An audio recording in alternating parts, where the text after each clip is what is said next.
That Davis Show, lucky enough to have Stevie Valles return, the executive director of Chicago Votes Action Fund. I follow him at Stevie Valles, but really follow Chicago Votes. Listen, bro, it's been a long little period for you. I've seen you everywhere. I see you talking to the lieutenant governor. See you popping up in different places. I love the ad. All right, so you got a future and some other stuff I can see. Oh, you saw that fair tax ad? Yeah, and also we're gonna get into that. Because that upset a brother, to let you know something. Like here at home, we were befuddled by what was going on, even though their marketing scheme, it worked, but wow. Yeah. But listen, I want to get into the voting because, this had to be somewhat difficult for you during the pandemic, as far as Chicago Votes, how to get out the vote, how to get people registered. So first of all, how did you adapt, and what strategies worked and what strategies do you feel like necessarily didn't work? Yeah.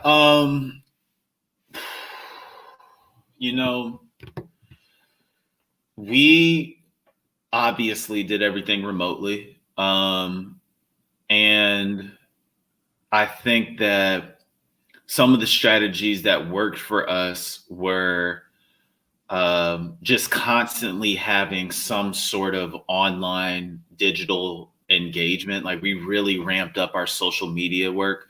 And came up with a bunch of innovative ways for people to volunteer with Chicago Votes. That some of it had to do with this election, some of it had to do with this election and then post-election.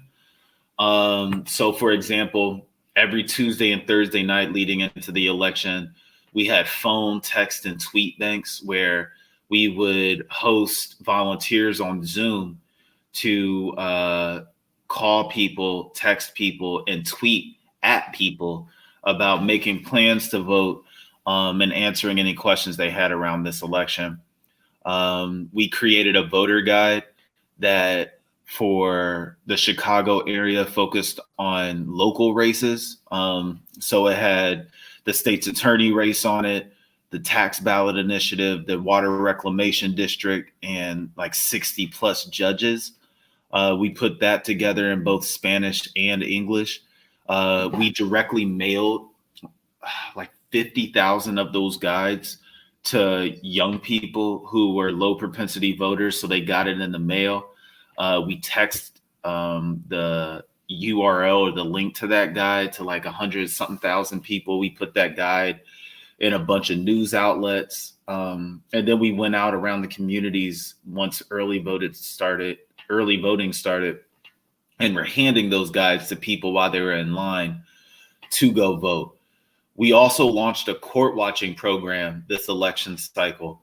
And I mentioned this a second ago, and I think I mentioned this on the last show I was on with you. There's over 60 judges on the ballot, but nobody knows who these judges are. So we launched a court watching program where volunteers could come in and get data on judges who are up for retention. Unfortunately, there were a lot of logistical hurdles to launching that program, so we weren't able to gather enough data to inform our voter guide for this election. But we still launched the program and we have it running now. And judges are on the ballot almost every year. So now we kind of have like a head of steam. And after this election, we can continue to run that program so folks can gather data on the judges who are on the ballot.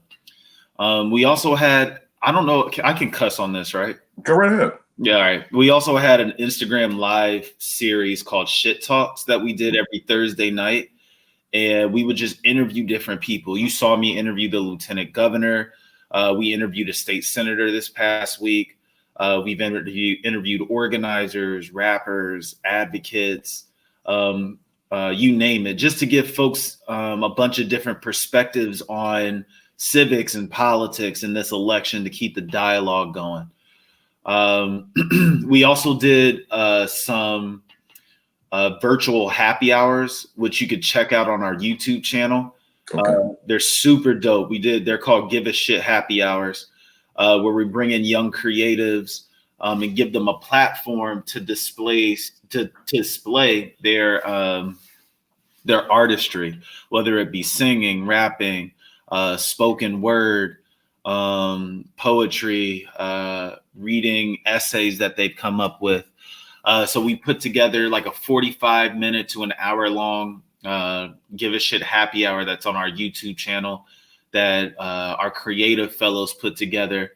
And it's really dope. And, you know, to wrap it all up kind of and put a bow on it, essentially what we did was hire young people from our community to run these programs throughout the entirety of the election cycle to get other young people, their peers, and for the creatives, their audiences, not only engaged and fired up to turn out and vote, but just to develop a little bit more civic knowledge for our community, because, you know, this election is just one benchmark and what is going to be a long-term battle that we're going to be engaged in for the entirety of our existence to influence politics and civics in our community. And then the last thing I'll just add is we were successful in turning out young people to vote in Chicago. People between the ages of 18 and 35, which is our demographic that we focus on, were the highest. That demographic turned out higher than any other generation in this election. And I think that influenced some of the results in this election, like the state's attorney retaining her seat. But I also think that gives us the tools we need as young people when it comes time for advocacy to go to these elected officials and demand what we want and be able to point to the fact that we're the voters that you are accountable to. You have to listen to us more than you have to listen to anybody else, because we turned out higher than everybody else. So your job, like, essentially you work for us now. Right. And you need to listen to the demands that we're making. You need to work with us to make sure that these things come to fruition. Otherwise, you will get voted out because we're voters. The only thing I'm concerned about, we have young people also turned out at the highest rate in 2018, but our participation dipped in 2019, which is our municipal elections, which are very important in Chicago. That's aldermen, that's our mayor. These are the people who have control over our police budget. So it'll be interesting. The next time we have an opportunity to really like test the waters seriously will be 2022. And between now and then, we're going to be very innovative in the way that we build heading into that election cycle. That day of the show right now, I have Stevie Valles, Executive Director of the Chicago Action Fund, on with me. Stevie, let me ask you a question that just popped into my head. One, on a side note, I know I voted for the wrong judges, which is terrible, right? Like, I need you, because listen, it's funny what happened. I was ashamed, but I think I should let everybody know my mistakes so they won't make the same mistake as I made. Luckily, the young lady that rears my children, she went in, looked up all the information, and took a screenshot and wrote the judges, because usually we vote as a family, and she wrote the judges down or whatever. But I didn't know she wrote the no judges, even though on the page there was a spot that said no, right? And I went and I voted for the wrong judges, and I apologize to everyone but it's really serious. And like, one of the judges was retained and he barely made it. And I feel guilty about it because I didn't investigate that enough myself. I was depending on someone else who did do her job, but I didn't even check with her to find out exactly. So it was a mistake. So I'm just putting out to everybody, you know what I'm saying? And we all make mistakes. We need to dig deeper. But hopefully, like you said, that you're going to get the judge situation straightened out so I can just sit there and go to Chicago Action Fund and find out who I should go with and who I shouldn't go with. But you brought up the retention of Kim Foxx. And one of the questions I want to ask, for instance, I would think, of course, with the Chicago Action Fund, it's left-leaning, right? So how do you decide between the Democratic, even though I'm sure if someone was on the right, but they were all the way to the center and it seemed like a good idea, perhaps you guys would go that way. But how do you decide, just on the Democratic side, who do you go along with? What do they have to have that gives you the inkling that we can trust this person moving forward, particularly when they get in office, that then, as you said, we're your bosses and you need to do what we want you to do or we're going to vote you out? Yeah, I mean, that's a really good question, especially since we're a nonpartisan organization. We focus in on the issues and then we judge the candidate based off of where they are on the issues. So Chicago votes didn't endorse Kim Foxx, but we knew that Kim Foxx was going to be better for our community and the issues that we advocate for than Pat O'Brien. Correct. Kim Foxx, since she's been in office, I think she's expunged a whole hell of a lot of cannabis convictions, which I think is really important given the fact that cannabis has been legalized, given the fact that cannabis has been over-criminalized from the jump. It's always targeted Black communities. Cannabis isn't harmful. It don't kill nobody. It's just, some white people came up with laws and decided that, weed is illegal and we're going to over-police Black communities and arrest a bunch of Black people for weed, even though we don't use weed no more than anybody else. Correct. So as a Black woman in office, she understood that intuitively. She grew up in the Cabrini Green projects. So she ain't, the ops, as I like to put it. She also, since she's been in office, the Cook County Jail has decreased, I think, by like 50% the number of people who are incarcerated there on a daily basis. So much so that some of the facilities at the Cook County Jail are empty. And she's working to get those facilities torn down so they can't become places for incarceration once she's done. Right. She also, when Laquan McDonald was shot, Jason Van Dyke was the first police officer to be indicted and charged and convicted for the unarmed killing of a Black person in over 50 years. And it was her decision to prosecute him. Now, he shot a kid 16 times and killed him and only got 2 to 5 years. Right. Which is bullshit. And she hasn't been able to do all the things that we want her to do. Not every police officer that has used excessive force has been prosecuted by the state's attorney's office. There are a number of people who have wrongful convictions who have been prosecuted by the state's attorney's office. She's working in a system that was built long before she got into it.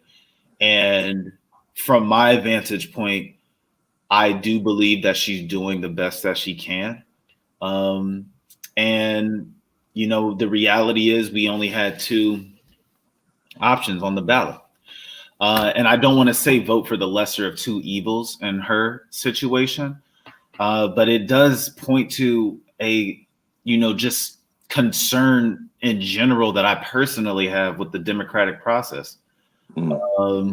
Look at the presidential race. You had 2 white 70-something-year-old men running for president. And in Chicago, again, 18 to 35-year-olds are the highest voting demographic. But neither one of these people speak for us, just for the sheer fact that they're 3 generations removed. They don't understand what's going on in our communities. Joe Biden has been in elected office since before I was born, since 14 years before I was born. He was elected to his first political office. So he ain't been in the hood for a very long time. Oh, you mean with ice pick at the old pool? Right. And then this man got the nerve to get on the Breakfast Club talking about, if you don't know if you're going to vote for me or Donald Trump, then you ain't really Black. Like, what, bro? Wow. Come on, Right. So that just points to a flaw in the democratic process. It's supposed to be a representative democracy. But, the reality is a lot of people aren't represented, and you are pigeonholed often as a Black person, as a young person, to choose between 2 candidates who simply just are not prioritizing our community. There are definitely going to be candidates that are better for our community, but neither one of these presidential candidates, again, are prioritizing our communities. And it just seems like that never We just can't get that to happen. But in the issue again, back to Kim Foxx, there is a hope there that this Black woman from Cabrini Green projects, who has expunged all these cannabis convictions, who has released a bunch of predominantly Black people from jail, who prosecuted a police officer who killed an unarmed Black person, and was the first time a police officer was prosecuted and charged and convicted, was under her watch. That there is some prioritization of the Black community, especially in the legal system, which has plagued that community more than any other system that exists in society. So that's a bit reassuring. But we are nonpartisan. We still got a long way to go. You feel me? Like if Pat O'Brien came out, if Pat O'Brien was talking about the same stuff Kim Foxx is talking about, then it would have been a little bit trickier. But he wasn't. He was endorsed by the FOP. And that's really all you need to see. The FOP is ran by a Trump supporter. And, you know, that's really all you need to know. Right. And we're definitely going to get into the presidential election in both houses. But I want to still stick with the local election real quick. So with the local results, was there anything that stood out to you, or you were awestruck by something that took place, positive or negative? You know, the negative was that no judges, every single judge kept their seat. Every single judge. Yeah. Sorry, Stevie. No. I mean, but it ain't your fault. It ain't the voters' fault. You know, the system isn't good. You know, these judges do not have to take any public stances. These judges are not running campaigns.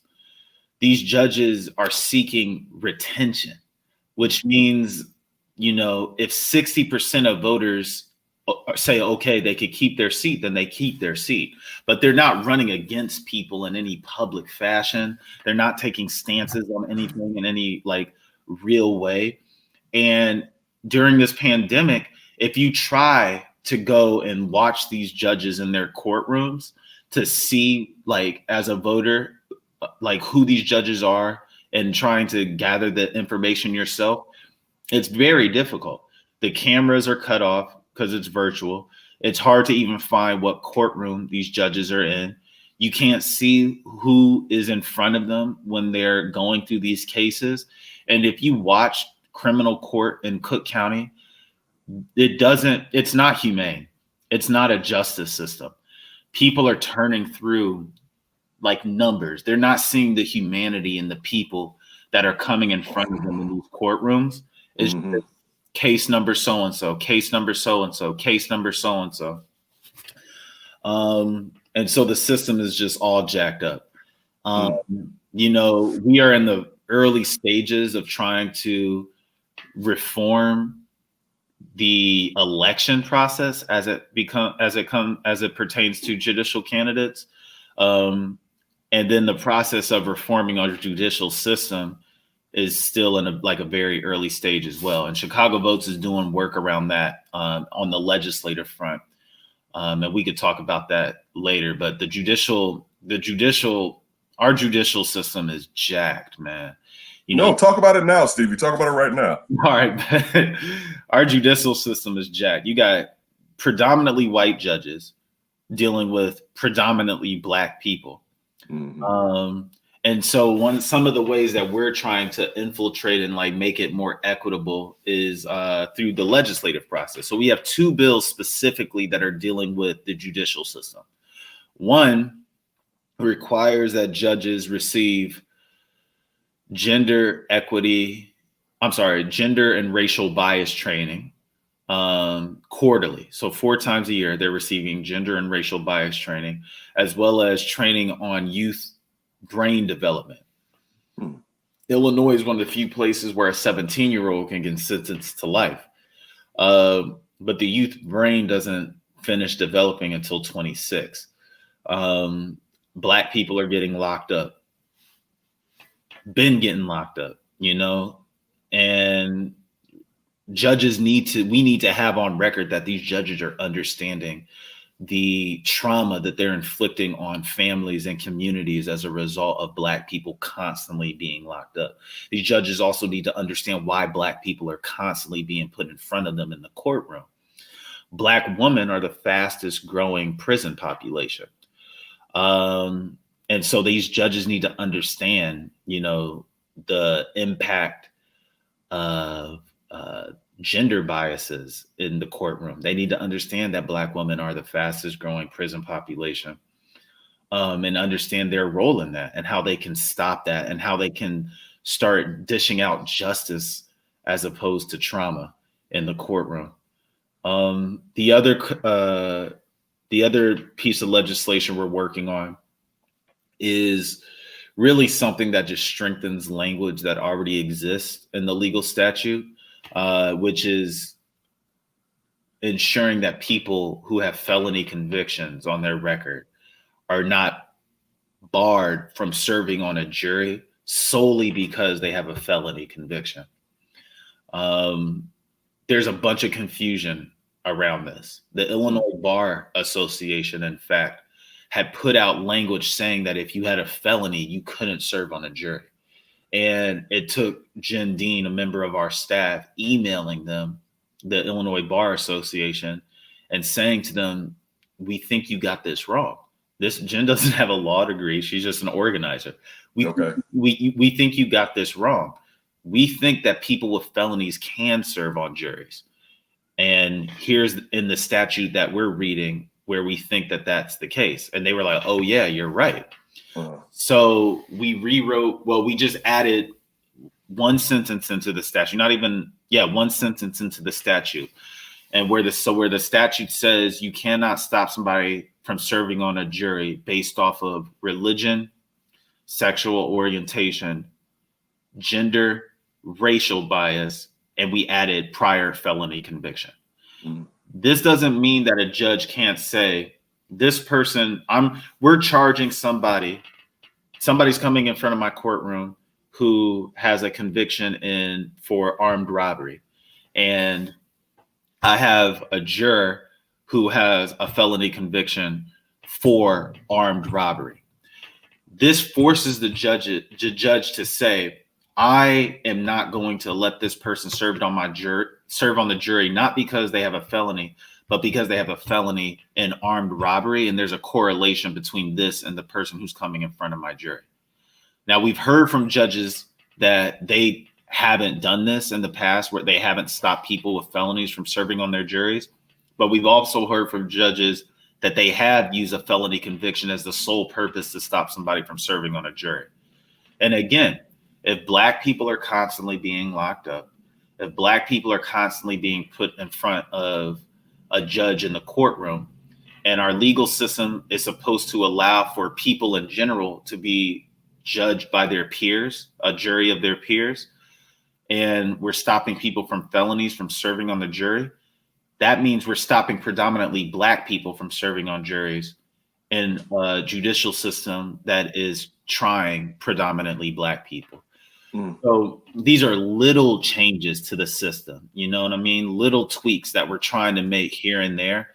But that's just the nature of the beast. You feel me? Like, I wish there was a circumstance, and maybe there will be soon, but right now there isn't, where we can just come with a full-fledged, like, this is all the things that need to happen in the judicial system to fix, you know, the trauma and the plight of our communities.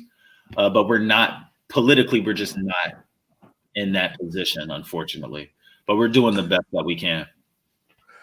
That David Show, Stevie Valles, Executive Director of Chicago Action Fund, joins us right now. Follow him at Stevie Valles, but make sure you follow at Chicago Votes and support Chicago Votes. Stevie, real quick, just still with the judicial system.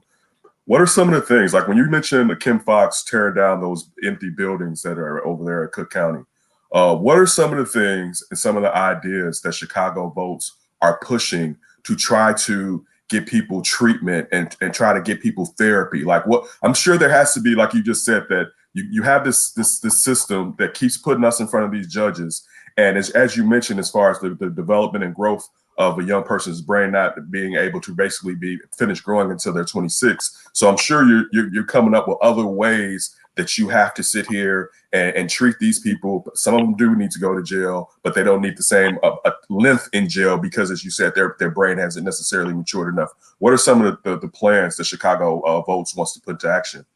Yeah. You know, I think the racial uprising this past summer took this issue of Black communities being over-policed from being an issue that we all as staff individually understood as Chicago Votes and made it an issue that we at Chicago Votes collectively need to address, if that makes sense. Mm-hmm. We've all individually already known that it's a problem, but we've never been so eager to do work as an organization to actually identify what needs to change and move forward in changing that thing. Mm-hmm. We know what needs to change. We believe that a society or a community at its best does not need police, does not need jails. And we feel that we need to be moving in a direction as a community, as a society, to get to the point where we don't need, where police are gone and jails are gone. What that means is we need to invest in the things that will make our communities safer, less violent, and change the laws that are punitive and deliberately targeting our communities. Our hypothesis is this: if our communities have mental health facilities, if our communities have good grocery stores and fresh produce is accessible, if our communities have good roads and are simply clean, if our communities have funded schools so these kids can get like a good education, if our communities have recreational centers and community centers that are investing in our communities, if there's beautification projects in our communities, if there's more of an inclination to make sure Black people can open up their own businesses in their communities, if the city, if our country, if our state just simply prioritized Black communities who are struggling the most in our society and did everything humanly possible to ensure that the trauma that our communities are still suffering from since slavery is dealt with, then we won't need police. There won't be violence. There won't be laws being broken. So we're working to defund the police and invest the astronomical budget that the police are getting in the city of Chicago towards some of those things that we've listed. And our hope is that our city leaders would be willing and relinquish their egos enough to listen to us and think that, you know what, maybe if Chicago is the most violent city in America, if Black people in Chicago are the poorest Black communities in America, if Chicago does the worst job at making sure that there's schools in these Black communities, but our police budget is still the biggest of any city in the country, then maybe these organizers are onto something. Maybe we should look at ourselves and really ask ourselves, is doing the same thing over and over again going to get us anywhere? Is continuing to overinvest in police going to actually heal these communities? Or is doing the same thing over and over again and expecting a different result the definition of insanity? Insanity? Yeah, I knew that was coming. Let me push back real quick, Stevie, because even in the suburbs, there's still crime being committed. And I'm talking about suburbs where there are not any Black people. So what about domestic violence? What about murder? How would you take care of these situations if there's no police whatsoever and no jails? You know, there has to be an alternative to police and jails. I think that there are ways to, you know, ensure that people are not suffering from violence. People who commit murder are kept away from communities where they are a threat. That isn't so draconian as jails and prisons. And I think there is a community safety entity that is not as militant as police that can keep our communities safe. And what we're describing, at least what I'm describing, is not a 2021, we pull the plug on police, shrink the budget down to zero, help our communities, and we live in a lawless land. No. What I'm describing is a community and city gradually collaboration that identifies what the alternative is, because there are alternatives. And that alternative has to be led with a restorative justice lens as opposed to a law and order lens. You know, law and order never works out for Black people. Restorative justice works out for everybody. I think that we need to figure that out as a community, as a city. And like I said, the egos of our city leaders have to be put to the side, and they have to come to the table, and our community leaders, even out in the suburbs. You know, this idea that, you know, police are the only way to keep communities safe has to simply be questioned. Right. Listen, I know what you really want. You want to go old school and send them to Australia. I'm with you. I'm joking. I'm joking. Stevie, listen, let's switch off because I do want to talk about the fair tax. Listen, billionaires did their dizzle, then millionaires, to see the commercials where quote unquote middle class people were capping for don't make them have to pay because they're going to come for us. My first thought is, listen, let them get them first. All right. Like, if they're always going to come for us. So if they're finally getting them, and I guess it kind of even still equates to why 45 was in the White House. Like, people were acting like they were on the same level and they understood this rich, spoiled brat. But what happened with the fair tax? What was it, 6 points away from actually going through? To me, it seemed like common sense to change the taxes on people who make over $250,000, and in particular people that are super rich here in the state of Illinois. I think it was just hubris on behalf of the campaign. I think they underestimated like how much people would support this. I think they thought simple messaging would get everybody on their side. But you know, you got to keep it real with people, like what exactly this is, instead of trying to sell it as like another. It just it flowed into the political campaign narrative as opposed to being like, yo, here's the reality of this situation. Yeah, this constitutional amendment does give us the opportunity to tax people at a higher rate. But this constitutional amendment that we're passing is also going to complement a piece of law that we already passed in the state legislature that is going to ensure that billionaires are taxed at a higher rate than people who don't got billions of dollars. The other thing is they kept selling it as this additional revenue can help things like so on and so forth, education, you know, healthcare. But there was no guarantee that that revenue was going to do that. You know what I mean? And there wasn't really clarity coming from the campaign that that was actually what it was going to be. It was just a talking point. That was my personal frustration. I served on the advisory committee for fair tax. You saw the ad. Yeah. You know, I supported the fair. Well done, too. Well done.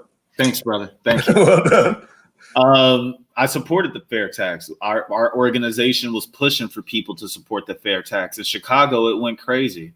But, you know, the fact that it was on the ballot during a presidential year did not help. You know, look at Illinois. Red, boy, red. And you needed statewide support of that thing. You feel me? Like, it's one thing to need to get electoral college votes to go to a president. You can count on Chicago to take care of that for the entire state. But you needed the entire state to support this fair tax, and people didn't understand it. You know, people skipped it. I'm sure. I'm sure the numbers will come back where it'll be like people skipped it because they were confused. Downstate, people weren't banging with it. Republicans, the ads that they were running were solid. Like they had black people on there. Like, nope. I saw black people, like a number of black people, like black business leaders, members of the Chamber of Commerce, like, nope, this is going to hurt me. Black business owners, like, nope, this is going to hurt me. Which I don't think that's actually true. I think they got finessed.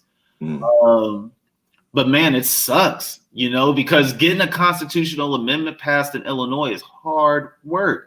Hard work. Like they had to. I don't know. Do you know how a constitutional amendment works in Illinois? No, please educate me. Oh my God.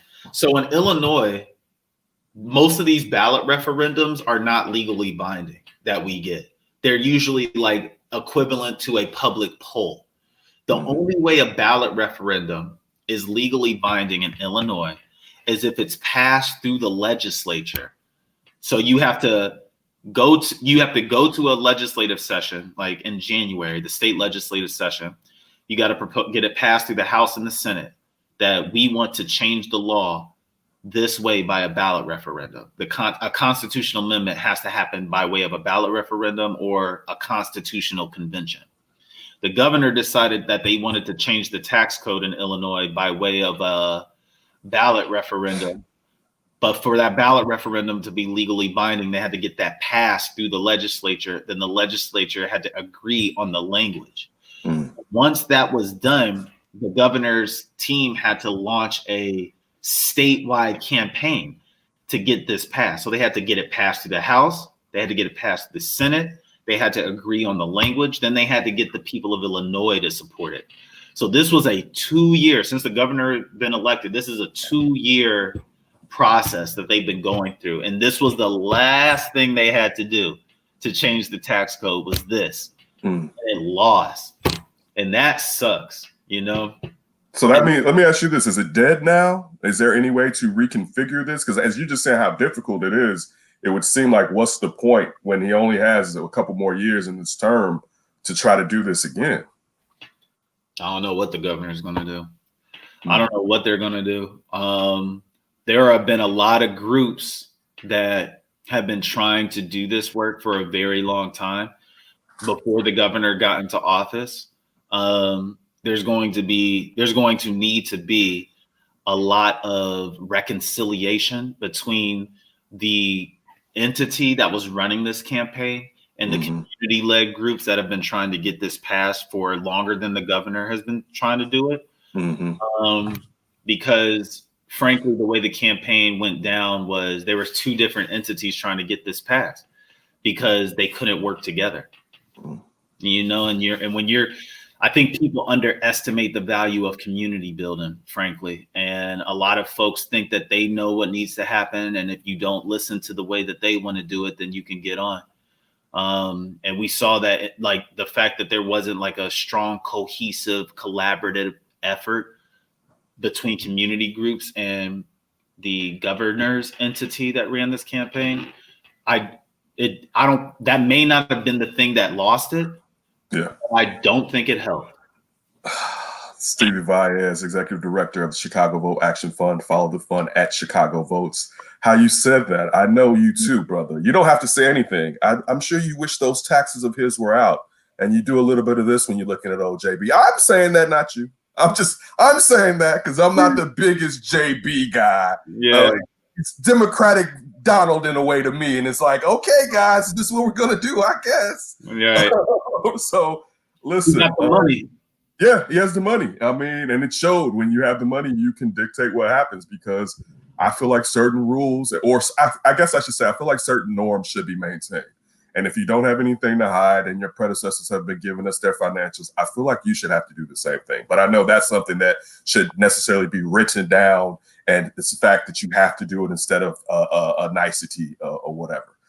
Listen, I got another one problem. And again, I'm not saying that I dislike this person, but it's kind of odd to me and it's not sitting well. I think Dick Durbin's a good man, but a 5th term to me is a bit much. Right. Like, I mean, I'm sorry. Somebody give someone else a chance at this. Right. Like it's not a knock on him. I think after 3, you should feel like you've done everything. It makes me go back and I think about like Teddy Roosevelt back in the days. The guys like, I don't need 2 terms. I'm gonna do it in 1. You know, like, and the fact is they were trying, you know, they were being boisterous, but trying to say, listen, I'm gonna get in here. I'm not gonna play. I'm gonna do what I got to do, and I'm gonna bounce. You know what I'm saying? Or I could go to like Jay-Z when he said Reasonable Doubt was gonna be his own album. You know what I'm saying? Like, or so retire after the Black Album. Exactly. But what are your thoughts on term limits? Because even with good, quote unquote, good politicians, I still feel like there should be term limits because, I mean, absolute power absolutely corrupts. Right. Man, my thoughts on term limits. So let me say this.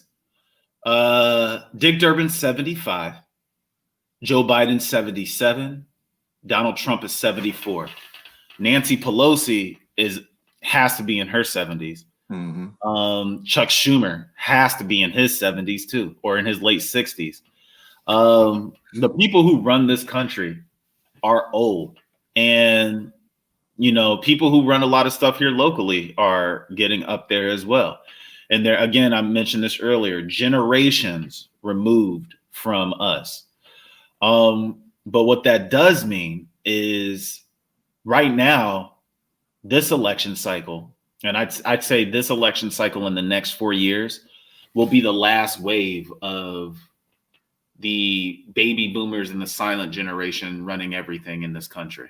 Right. And it's about to be Generation X and millennials. Hopefully more millennials than Generation X. So that's a little bit of an optimistic spin. Like these days of these institutionalized politicians running everything are coming to an end. Now, in terms of term limits, man, my thinking on term limits has evolved over the years. I do believe that the executive of the national government, the state government, and the local government should have term limits. And what that means is mayors should have term limits. Governors should have term limits. Presidents should have term limits. United States senators, you know, I'd have the conversation around term limits, you know, and I think like it should be more terms than what a president and like a mayor and a governor have, but you know, possibly term limits because they serve longer term too. I agree.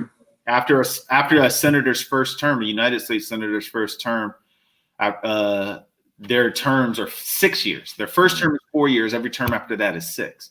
So they're serving longer periods of time.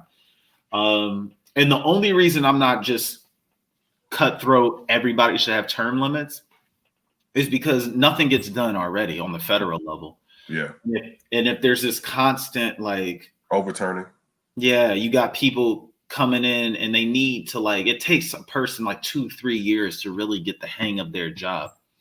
You know, and so, you know, I want to extend some grace to these elected officials in the hope that, you know, giving them more space will allow them to carry on agendas that maybe the executive of a federal, state, or local government was trying to, you know, advance, but they couldn't before their term ended, that these other electeds can take that agenda and advance it for them. Mm-hmm. But the reality is a lot of the work is on our shoulders as the people. You know, we're the ones who need to be more proactive in setting the agenda. We're the ones who need to be more proactive in ensuring that we're sending people to these positions that are going to advance the interests that are our interests as the people. And right now, that really isn't what's happening. So it's hard for me to make this argument with this understanding that there isn't a lot of trust for politicians. There isn't a lot of trust for government, and that's justifiable. And I think, honestly, in this answer, this is the first time I've said anything that even is remotely pro politician. Like the you need more time. Let's give Dick Durbin and these United States senators with their millions of dollars a little bit more grace. My perspective is in the interest of society, not in the interest of these millionaires and billionaires. Dick Durbin, I don't really got beef with Dick Durbin. Me either. I've met him a number of times. He and I did a press conference together. He was nice to me. That's all I can ask for. But he's 75. Like, there are plenty of talented people in the city of Chicago and the state of Illinois that are ready to pass us the baton, bro. Like, let us get some things cracking. You don't need to be like the guy who's the defending democracy. Right. The tip of the spear. We can do it. Give us some time. Jesse White, I don't know how old Jesse White is. He's been Secretary of State for 11 years. And in our advocacy efforts, when you have people who have been in those positions for so long, it makes advocating to them so difficult because they have so much power. They don't need to listen to you because they're not a threat. They're not at risk of losing their position because their name recognition is so high. You can't get a driver's license without seeing Jesse White's name. Right. You got Jesse White tumblers who are I was gonna say that. Amazing, amazing. But this guy's been in office for a very long time. Wow, bro. All right. That Davis show, Stevie Valles, executive director of Chicago Votes Fund. You're getting heavy with me right now. You're getting heavy. I want to go to the top of the ticket. I was watching on CNN right before we started this interview that it was ticking down, and then Ryan texted me and told me they called it for Joe or Joseph, because looking at I had to double check when I was voting. I was like, Joseph, they're trying to get me, right? Or Biden, right? I had to look like, hold on. But look, how did you feel Tuesday night? All right, after not after it was the count was called, of course, but we'll say whenever you went to bed, how did you feel Tuesday night? Wow, big news! He got 284.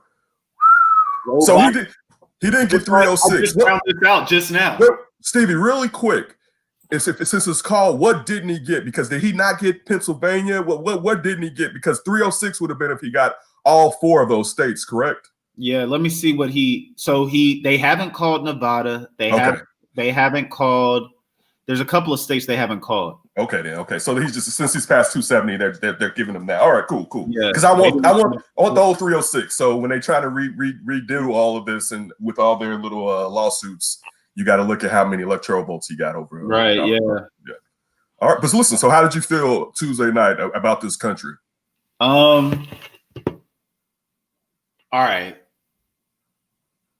Thank you for asking me. You're welcome. Tuesday night, I had a bottle of wine. I ordered some Pequods. Okay. It was kicking it. Wednesday morning, I was like, man, more people voted in this election than the amount of people who have voted in an election in the past 100 years in America. Joe Biden got more votes than any presidential candidate in the history of American politics. Those votes, I'd argue, were less for Joe Biden than they were against Donald Trump. Because Joe Biden is not a good candidate. No. I have a good amount of beef with Joe Biden. As you should. Justifiable beef. Yeah. But those votes were anti-Trump, not pro-Joe. He's an ends to a means. Exactly. I expected this to be close. I would not have been surprised if Donald Trump would have won. I'm also not surprised that Joe Biden did win, and he won by the skin of his teeth. I wanted to be surprised. I wanted to see Joe Biden win by a huge margin because I wanted America to be better. Right. I wanted America to be better. I wanted to go to sleep knowing that Donald Trump only got to office because people just didn't vote. Right. But I'll tell you this, Black people delivered that presidency and always have. Joe Biden, and I've been saying this, I used to say this to Ryan, the election's going to boil down to Pittsburgh, Philly, Detroit. I didn't know it was going to boil down to Atlanta. Shout out to Atlanta, Stacey Abrams. Yes. Atlanta's the blackest city in America. And that's why Georgia is up in the air and possibly going to go blue. Georgia. Crazy. So I expect Joe Biden, he has a mandate to listen to the people, to listen to Black people. So, my feelings now are like, all right, Joe Biden's in office, prioritize us because we got you here. Nobody else got you here. We got you here. Philly, Pittsburgh, Detroit, Milwaukee. These are the places that did not turn out for Hillary Clinton because Black people were not excited about Hillary Clinton, and Black people did not expect Donald Trump to actually win. Let's be real. Most of my homeboys didn't vote. I'm the only one in my circle who's politically active. A lot of them didn't vote in 2016. And they said they didn't vote because they didn't expect Donald Trump to win. And that gets to the problem with polling. Abolish polls. Abolish polling. It's not helpful. Right. And it's always wrong. So just stop. Stop paying these nerdy white guys. Like, bro, you ain't helping. Like, y'all had Joe Biden winning, possibly winning Texas. You had Georgia secured for Donald Trump. Arizona was not on the map. Michigan, you had I think you had Ohio in Joe Biden's favor. Like, y'all don't know what you're talking about. Y'all just simply don't. And so the polling also isn't helpful, and it's risky because that polling messed us up in 2016. Correct. Donald Trump ain't going to win. They got Hillary up by 20 points. The same thing happened this time. Right. So, that's my feeling. It's a clear sign that we as Black people, and I always speak from the Black people's perspective because I'm Black, and I fundamentally believe that a society can't go anywhere unless you lift the most oppressed population in that society up. And Black people are objectively the most oppressed population in America. This country this election clearly indicated to me that we as Black people have to still work twice as hard to get half as far. I tell Ryan and on the show that when situations like this and Trayvon Martin, Donald Trump being elected, usually around that time, it's one of my top 3 Drake songs, Worst Behavior. Worse. And the line, motherfuckers never loved us. I like to repeat it in my head because it's reaffirming when you saw how the second most votes ever went to a racist divider, a criminal, a twerp, a philanderer. This is one of the worst people to ever be elected. No, it's a lot of bad presidents. All right. I told my son, asked me what he said. He's the worst. I was like, I don't know. We can look in the past. Andrew Jackson's up there. Yes. All those slave owning presidents. Yes. Yes. Was it Wilson or Coolidge? Which one had a Birth of a Nation or whatever playing in there and was like, the worst part is it was just so true. When you think about that, so I was teaching him that. I was trying to tell him that, but it's just I was upset. I'm happy what happened. I'm not a Joe Biden fan, but it's funny when I have to get in debates with people. I had this past Friday with someone that was like, "Oh no, I don't know between the both of them." And some of the reasons was kind of. Let me just be clear. It was the Joe Biden sexual, as far as did he do anything wrong? He was talking about him touching some little girl. I'm like, wait. I don't know anything about all that. I know what happened with the young lady that was working there in Washington that came out that said that he had sexually assaulted her. I did investigate that myself. We went through different layers of checking that out. Even I know that Dems were kind of funny how they were handling it. I did review that myself because I want to know. I don't agree with anybody doing anything like that. Right. But look, one of the things I want to ask you, just a few more questions. Why didn't the Dems make any huge gains in the House or in the Senate? Excuse me.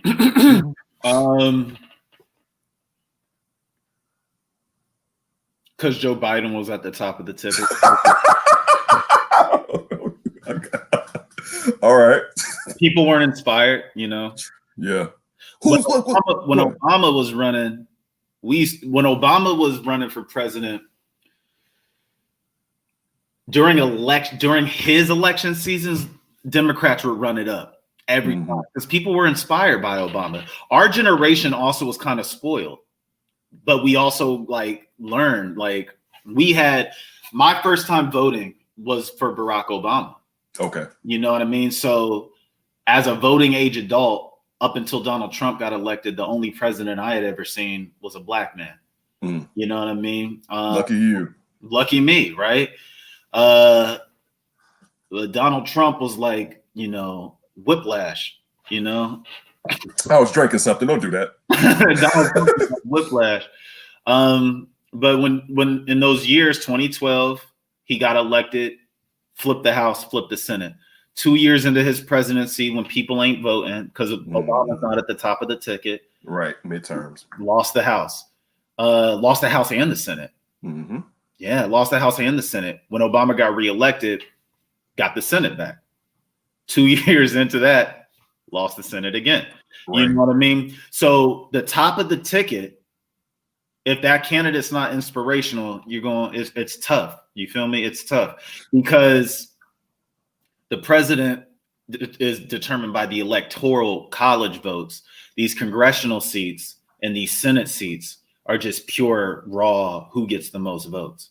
So you got people in swing districts, Democrats in swing districts where, you know, that's a real test. Like I'm in a swing district. Are there enough Democratic voters to send me back, or are the Republicans going to turn out in crazy numbers because they're guys at the top of the ticket? Okay. And what we saw, the inspiration we saw from Obama, the exact same inspiration came from Donald Trump. And so even though Joe Biden won the presidency, these congressional seats took an L. And I don't think we're getting the Senate, or Democrats are getting the Senate neither. I don't really know. I haven't looked that up recently. I know that what it looks like that they're going to have the runoff in Georgia, and that's 2 seats. But they would need to get 3, and then you could have Kamala sit there and be the deciding factors. But it's like you said, like that. And that's where you really want to have your Dick Durbins. I'm joking, but you want to have your people there. But look, this is one thing that I'm afraid of. That David show here with Stevie Valles, executive director of Chicago Action Fund. Follow Chicago Action Fund at Chicago Action Fund, and follow him at Stevie Valles. Stevie, I knew that I probably wouldn't see another black president. All right, I just kind of got that feeling. But after this record turnout, I don't know what the Democrats are going to do, because I think you're going to have to keep running white men if you're going to try to get that suburban vote. I mean, unless you find another Obama, and I haven't seen one of those. Stevie, I haven't seen one of those. I don't think them suburbanites are going to like this. Oh, no. You know, we would have to get rid of that, bro. We would have to get rid of that one. All right. You're going to have to sacrifice something, Steve. You got to sacrifice something. But like what? So just as far as the presidential elections, because I mean, you would think that if the goal was to one-term Joe Biden and then set up Miss Harris to go next, that's not going to work. I mean, that's just how I feel right now looking at this country. I don't see it happening. Especially there's a chance, unless in Southern Manhattan, that they lock this dude up, which a former president, that we have to. And this is why I wanted impeachment. The threat of him running again, I hate it looming over my head for another 4 years, and it's like somebody having a pistol out on you. Yeah. Do you know the story of Haiti's independence? Yeah. And you know how those French ships, after Haiti won their independence, the French ships posted up in the Atlantic with guns pointed at the island. So if Haiti didn't pay that, they were just like, all right, we're coming back in. Yeah, and they just finished paying that off like 60 years ago, 67 years ago. Thinking about that, like, and Francis want to give any of that money back, you SOBs, like, yeah, definitely, like. They colonized the island and then made the island pay them reparations for winning their own independence, and basically, just like you said, pointed the pistol at their head and was just like, as soon as you miss a payment, as soon come back. Payment, it's just like student loan people at Sallie Mae. So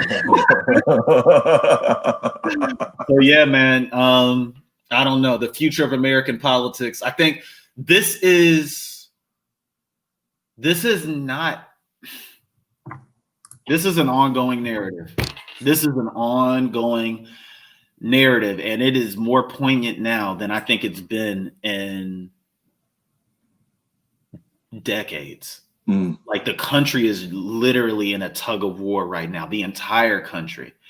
And my grandma lived through the civil rights era. My grandma grew up in Savannah, Georgia, marched with Dr. King, sprayed with hoses, couldn't drink at water fountains that were colored only or were whites only, had to sit in the back of the buses. Like, my grandma's one of those real ones. And she's told me time and time again, this is the most important election. I've never seen the country like this before, because it's the entire country that's being pulled, not just the South. You know, back then there was always this kind of slavery's a South problem. Racism's a South problem. Voter repression's a South problem. Now this is a country problem. And the fact that we had to run an old white man in order to stop a tyrant. Say it, brother. That's the recipe that the Democrats came up with. Is extremely concerning. I don't agree with that recipe. I could be wrong. I still have faith. Maybe I don't, because I laughed at myself. Maybe I don't, because I laughed at myself. But you know, I hope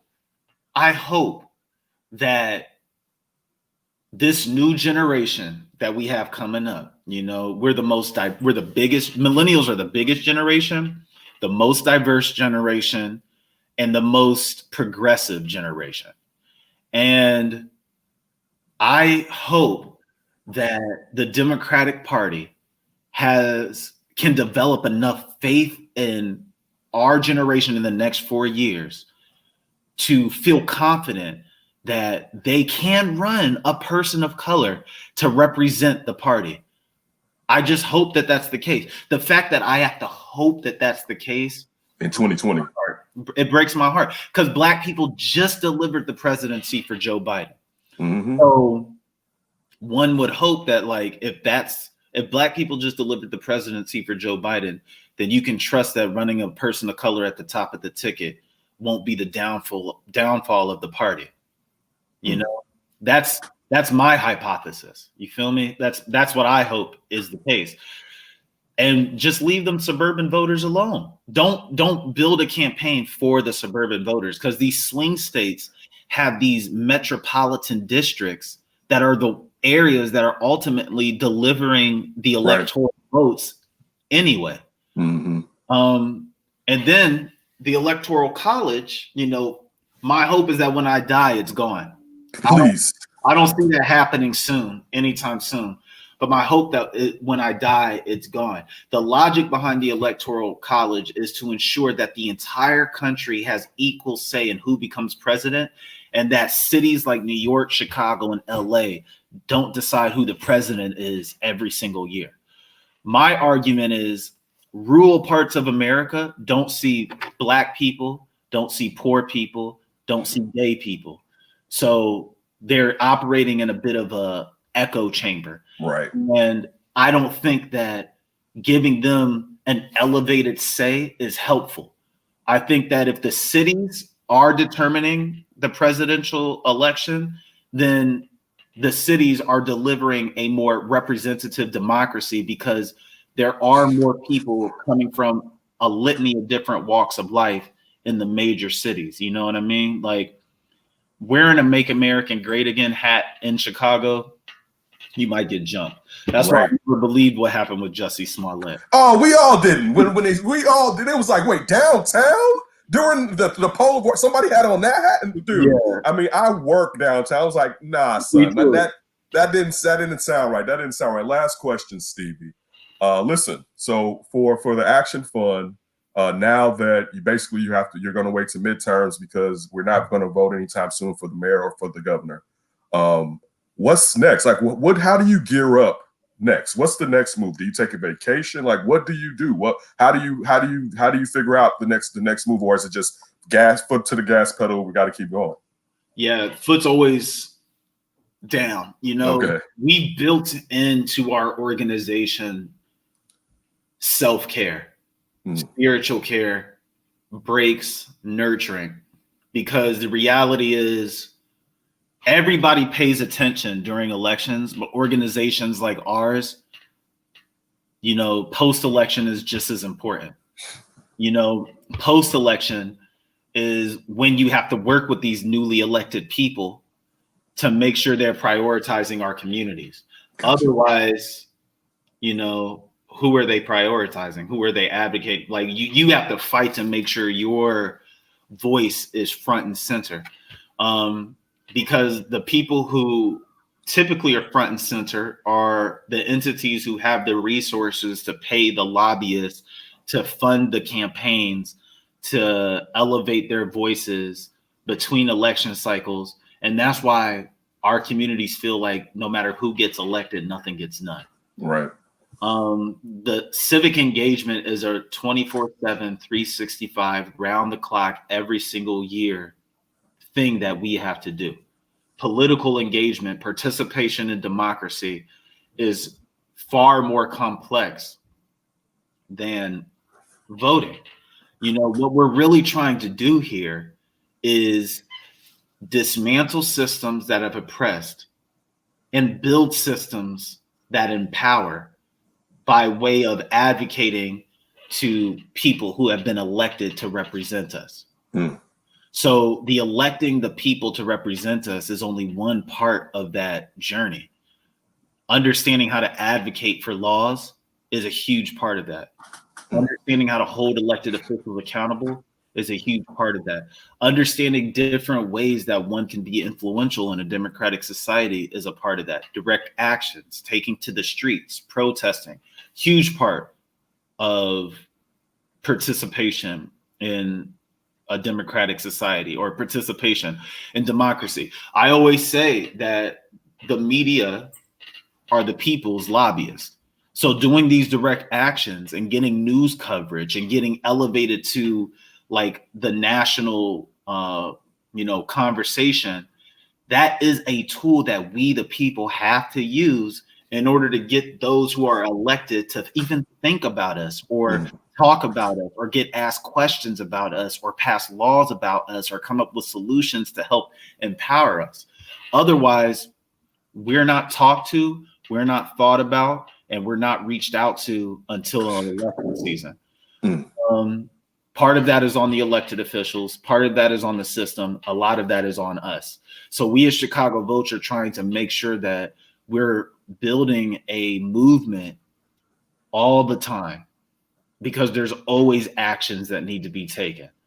And so we're building a movement around all of these different actions that take place between election cycles. So court watching. We still got to be in the courts watching these judges who are up for retention in 2 years. We got 2 years to gather data to see if these judges are racist, to see if these judges are sexist, and to see if these judges sentence kids to longer sentences or are locking kids up in cages. The mayor proposes a budget every single year. The budget is supposed to get voted on in a couple of weeks. Is the mayor, investing in mental health? Is the mayor investing in our education system?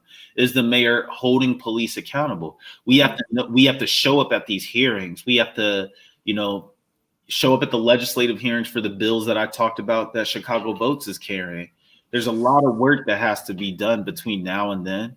And these are opportunities to continue to grow the movement. Because during election seasons, the people who are investing the most money in making sure voters turn out are the two political parties. These two political parties are not trying to build a movement of and for the people. They're just trying to get people to vote. So after the election is over and these political parties stop with the money, that means people are no longer going to get called. Their doors are no longer going to get knocked on. They're not going to get these text messages anymore. And it leaves it on the shoulders of organizations like Chicago Votes to continue that engagement, continue telling people how they can get involved, because a lot of people are fired up right now. And we don't want to see that, unplug and, deflate of all of the energy that we're witnessing now. Because if all of that energy that people have is then transitioned into how do we make our communities better, then we're starting to get the gears going for creating a machine of the people that actually influences the political process and isn't, power isn't consolidated by a few rich white Democrats and a few rich white Republicans. Right. Brother, always appreciate it. Stevie Valles, Executive Director of the Chicago Action Fund. Make sure you follow the fund at Chicago Votes. Follow him at Stevie Valles. Listen, as you know, proud of you. Keep up the great work. I can't wait to vote for you one day.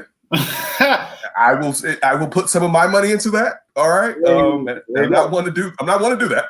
But yeah, brother, keep up the great work, man. I look forward to talking to you probably in a few months, because you are the person that we go to find out what we need to be doing when it comes to elections and voting, and even outside of that, what we need to uprise the people. So definitely stay down, man, and we always appreciate it.